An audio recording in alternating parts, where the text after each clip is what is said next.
Friends, അസ്സലാമു അലൈക്കും. എല്ലാവർക്കും ഫുഡി മഹലിലേക്ക് സ്വാഗതം. നമ്മൾ ഇന്ന് വന്നിരിക്കുന്നത് ഒരു അടിപൊളി വൈറ്റ് ചോക്ലേറ്റ് ട്രഫിൾ കേക്കിൻ്റെ വീഡിയോ ആയിട്ടാണ്.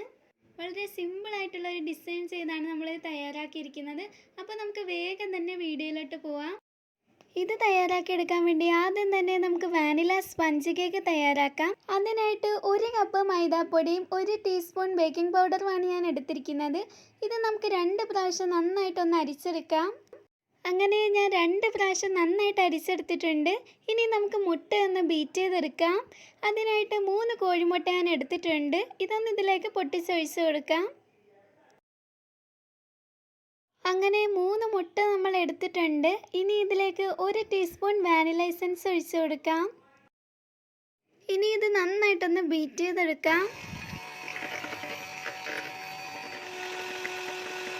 ഇതിനെ നന്നായിട്ട് ബീറ്റ് ചെയ്ത് കൊടുക്കുകയാണ്. ഇനി നമുക്കിതിലേക്ക് 1/4 കപ്പ് പൊടിച്ച പഞ്ചസാര ചേർത്ത് കൊടുക്കാം.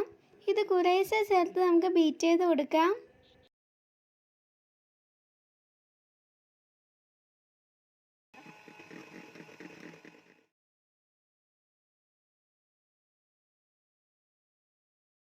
അങ്ങനെ നമ്മൾ ബീറ്റ് ചെയ്ത് കഴിഞ്ഞിട്ടുണ്ട്. ഇനി ഇതിലേക്ക് 1/4 കപ്പ് ഓയിൽ ചേർത്ത് കൊടുക്കാം. വെജിറ്റബിൾ ഓയിലാണ് ഞാൻ എടുത്തിരിക്കുന്നത്. കോക്കനട്ട് ഓയിൽ ചേർക്കാൻ പാടില്ല.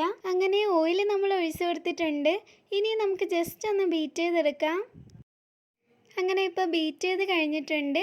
ഇനി നമുക്ക് ഇതിലേക്ക് ആഡ് ചെയ്ത് കൊടുക്കേണ്ടത് നമ്മൾ നേരത്തെ അരിച്ച് വെച്ച ഡ്രൈ ഇൻഗ്രീഡിയൻസ് ആണ്. ഇനി ഇതിങ്ങനെ കുറേശ്ശെ ഇട്ടതിന് ശേഷം നമുക്ക് പയ്യെ ഫോൾഡ് ചെയ്തെടുക്കാം.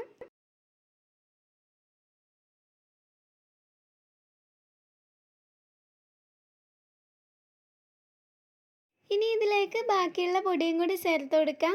എന്നിട്ട് നമ്മൾ നേരത്തെ മിക്സ് ചെയ്ത പോലെ തന്നെ പയ്യെ ഒന്ന് ഫോൾഡ് ചെയ്തെടുക്കാം.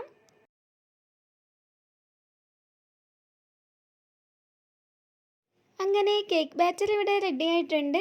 ഇനി ഞാൻ തയ്യാറാക്കിയെടുക്കാൻ വേണ്ടി ഒരു കേക്ക് ടിൻ വെച്ചെടുത്തിട്ടുണ്ട്. അതിലേക്ക് ബട്ടർ പേപ്പറാണ് വെച്ചിരിക്കുന്നത്. ഇനി നമുക്ക് ആ ബാറ്റർ ഒഴിച്ച് കൊടുക്കാം. അങ്ങനെ നമ്മൾ ബാറ്റർ ഒഴിച്ച് കൊടുത്തിട്ടുണ്ട്. ഇനി ഇതൊന്ന് ബേക്ക് ചെയ്തെടുക്കാം. ഞാനൊരു ചരിവനിൽ വെച്ചാണ് ബേക്ക് ചെയ്തെടുക്കുന്നത്.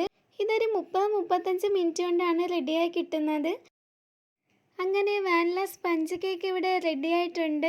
ഇനി നമുക്കിതൊന്ന് ഐസിങ് ചെയ്താണ് എടുക്കേണ്ടത്. അതിനായിട്ടൊരു ബേസിലേക്ക് കുറച്ച് വിപ്പിംഗ് ക്രീം ഞാൻ സ്പ്രെഡ് ചെയ്ത് കൊടുത്തിട്ടുണ്ട്. ഇനി ഇതിലേക്ക് നമ്മുടെ വാനില കേക്കിൻ്റെ ഫസ്റ്റ് ലെയർ വെച്ചെടുത്തിട്ടുണ്ട്.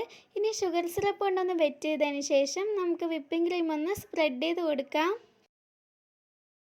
അങ്ങനെ വിപ്പിംഗ് ക്രീം സ്പ്രെഡ് ചെയ്ത് കൊടുത്തിട്ടുണ്ട്. ഇനി ഇതിലേക്ക് വൈറ്റ് ചോക്ലേറ്റ് ഗനാഷ് ഒഴിച്ച് കൊടുക്കാം. ഇനി ഇതിലേക്ക് സെക്കൻഡ് ലെയർ വെച്ച് കൊടുക്കാം. എന്നിട്ട് ഷുഗർ സിറപ്പ് കൊണ്ടൊന്ന് വെറ്റ് ചെയ്ത് കൊടുക്കാം. ഇനി നമ്മൾ നേരത്തെ ചെയ്ത പോലെ തന്നെ വിപ്പിംഗ് ക്രീം ഒന്ന് സ്പ്രെഡ് ചെയ്ത് കൊടുക്കാം. അങ്ങനെ വിപ്പിംഗ് ക്രീം സ്പ്രെഡ് ചെയ്ത് കൊടുത്തിട്ടുണ്ട്. ഇനി ഇതിലേക്ക് വൈറ്റ് ചോക്ലേറ്റ് ഗനാഷ് ചേർത്ത് കൊടുക്കാം. അങ്ങനെ നമ്മൾ ലാസ്റ്റ് ലെയർ വെച്ച് കൊടുത്തിട്ടുണ്ട്. ഇനി ഇതൊന്ന് ഷുഗർ സിറപ്പ് കൊണ്ടൊന്ന് വെറ്റ് ചെയ്തതിന് ശേഷം ക്രം കോട്ട് ചെയ്തെടുക്കാം.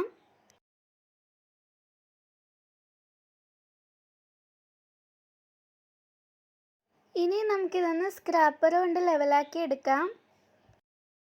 അങ്ങനെ നമ്മൾ ക്രം കോട്ട് ചെയ്തെടുത്തിട്ടുണ്ട്.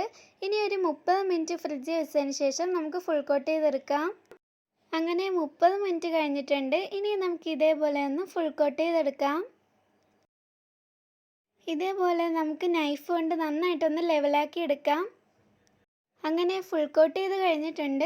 ഇനി ഞാൻ ഇതേപോലത്തെ ഒരു സ്ക്രാപ്പർ കൊണ്ട് ജസ്റ്റ് ഡിസൈൻ ചെയ്തെടുക്കുവാണ്. ഇതേപോലെ നമുക്കൊന്ന് ചെയ്തെടുക്കാം.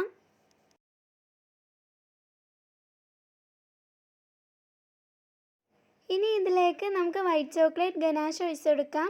ഞാനൊരു പൈപ്പിംഗ് ബാഗിലേക്ക് ഗനാഷ് ആക്കിയിട്ടാണ് ഇതേപോലെ ഒഴിച്ച് കൊടുക്കുന്നത്. അങ്ങനെ കേക്കിലേക്ക് വൈറ്റ് ചോക്ലേറ്റ് ഗനാഷ് ഒഴിച്ച് കൊടുത്തിട്ടുണ്ട്. ഇനി ഇതിലേക്ക് വൈറ്റ് ചോക്ലേറ്റ് ബാർ വെച്ച് കൊടുക്കാം. ഇത് തയ്യാറാക്കുന്ന വീഡിയോ ഞാൻ സെപ്പറേറ്റ് അപ്ലോഡ് ചെയ്യാം.